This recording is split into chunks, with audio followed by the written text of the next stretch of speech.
Hi and welcome to the Belfry. My name is Chris Ryan. This is the Brabazon Golf Course, and in this video we're going to run you through a way that you can practice which is going to help your overall game and your general skill when it comes to the game of golf. Just before we go through exactly what I want you to do, in the corner of the screen you should have the details for my social media accounts, so if you don't already, please go ahead and follow me on those. So we're talking about a method of practice, and this is something that Tiger Woods used to say he tried to include in every single one of his practice sessions.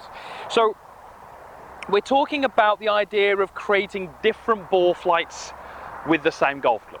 Now, we are talking about 9 different ball flights. So we want to think about shots which fly straight, so a straight shot, a draw shot, and a fade shot, so that's 3.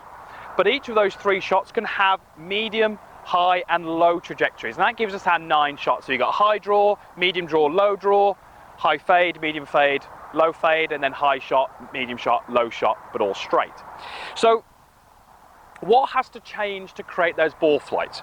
Well, the relationship between the club's path and where the loft points has to change if we're to change the curve. And we have to change the dynamic loft of the club at impact if we are to change the trajectory. So this exercise is absolutely fantastic for getting golfers to really start to understand how the club is delivered to the golf ball at impact and what you can do to change those things. Now, if you're a handicap golfer out there, you might be a 20 handicapper, maybe a teen handicapper, maybe even a single figure handicapper. I am not expecting you to be able to hit all of these 9 shots perfectly on your target, but certainly what we'd like to get you to do is explore your golf swing. Certainly I see too many golfers sort of at the range practicing this perfect golf swing where they're standing there just trying to hit dead straight shots on this beautiful mid nice trajectory. What you would find is the best golfers in the world would have the ability to change the curve, to change the trajectory, and all those things just by making either a few tweaks in their setup or maybe making a few tweaks in their golf swing. And what we're going to find, hopefully, if you do this over a period of time, is it's going to generally increase your skill level. So we certainly would have different swing shapes which would produce different curves, and we'd have certainly different movements which would produce different sort of trajectories. But what we'd like you to do is actually just change impact. What can you do to change the impact? How would you hit that high fade? How would you then hit that low draw? How would you hit that shot that's pretty straight but a higher flight? I believe that if we can start to experiment a little bit and maybe go outside of what you class as the normal swing, we're going to start to maybe learn a little bit more about your golf swing. But as I say, for me, it gets your general skill level much, much greater. So I'm certainly not going to stand here and hit 9 ball flights because I think that would be pretty boring for you to just watch, bearing in mind you can't see the ball flight. But I'm just going to hit a couple and just run you through some of the things that I might try and do. So the first one I'm going to try and do is maybe try and hit a high fade. So I've got a 3-iron here. It doesn't really matter what club you do this with, but if you do it with maybe something like a mid-iron or a little bit longer, at least you're going to see the curve. It's often difficult to curve a shorter iron. So I'm going to change my setup initially. I'm going to aim myself way left. And because I'm hitting a high fade, I'm going to try and play the ball a lot more up in the stance than I would normally. Okay, so I'm aiming left, which is hopefully going to mean that my club path is to the left of the target. I'm going to open the club face a little bit to that, so it's pointing a little bit more right of where my body aim is. That's going to hopefully produce that left to right curve. Ball being forward is going to hopefully mean that when I make contact, I've got a little bit more dynamic loft on the golf club.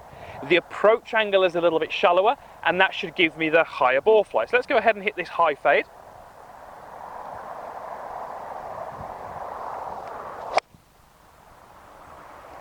Okay, and give myself decent marks there. It definitely faded. It possibly wasn't as high as I intended it to be, so that wasn't too bad. But let's go ahead and hit one more. So I'm now going to go almost completely the opposite here. I'm going to try and hit a low draw. So certainly this would be the shot that I would certainly feel a little bit more comfortable with. So I'm going to do almost the opposite things here. I'm going to put the ball a bit further back. I'm going to have my alignment out to the right with the club face a little bit close to that and try and hit a low draw. Okay, and certainly that was a lot better. That's exactly the ball flight I wanted. Nice and low on that draw ball flight. A little bit more of a divot suggests there that I had a slightly steeper approach into the ball, and that's kind of what I'm looking for. So that was just 2 shots, but I would certainly try and go through all those 9. I certainly think it's going to benefit you as a golfer. And what you might find is that you're actually quite good at playing certain shots. You might find you're actually very good at the high draw, or you're very good at the low fade. And what that's hopefully going to do when you're on the golf course, it's going to give you a little bit of confidence if you do need to hit that shot, that you've got it in your bag, you can go to it and you can pull that shot off under pressure. So a different way of practicing, maybe not trying to always practice the perfect golf swing. Let's explore outside of that. How do you hit these different ball flights? What do you have to do to change it? Trajectory and curve. If you can work on those things, your general skill level is going to be improved and your performance on the golf course is also going to reflect that. So thank you very much for watching. Hopefully that helps. Post any comments down below. I'd love to know how you're getting on with that practice routine. It'd be good to get your feedback. If you don't subscribe, please do so. There is a link in the description box down below. Loads more videos on my channel and loads more being uploaded weekly. So just clicking that link means you won't miss any of the new content being uploaded. And hopefully it's all geared around making you play better golf and hopefully helping you enjoy the game a little bit more. Thank you for watching, and hopefully we'll see you back again here soon.